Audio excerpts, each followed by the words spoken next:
Се интензивира израелско-иранскиот конфликт. Израелската армија соопшти дека нападнала 6 аеродроми во Иран, уништувајќи 15 војни авиони. Сирените за воздушен напад се вклучиле во неколку области низ Израел, откако биле детектирани ракети истрелани од Иран.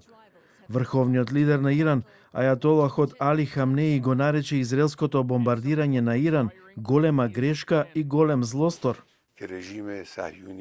Сионистичкиот непријател направи сериозна грешка, тежок злостор. Тој мора да биде казнет и ние го правиме тоа сега.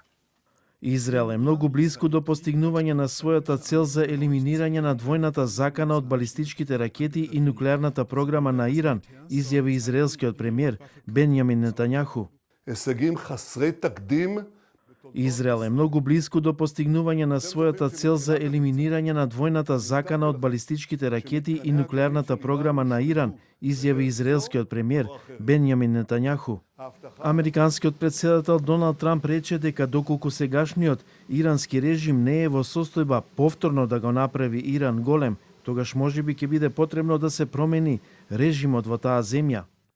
Не е политички коректно да се користи терминот промена на режимот, но ако сегашниот ирански режим не е во состојба повторно да го направи Иран голем, зошто да не се случи промена на режимот?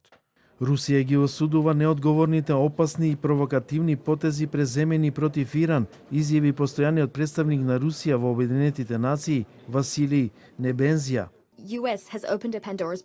САД ја отворија Пандорината кутија. Никој не знае какви нови катастрофи и страдања ќе донесе ова. САД не се заинтересирани за дипломат. Ден по нападите што ги извршија Соединетите Американски држави врз иранските нуклеарни постројки, не стивнуваат светските реакции.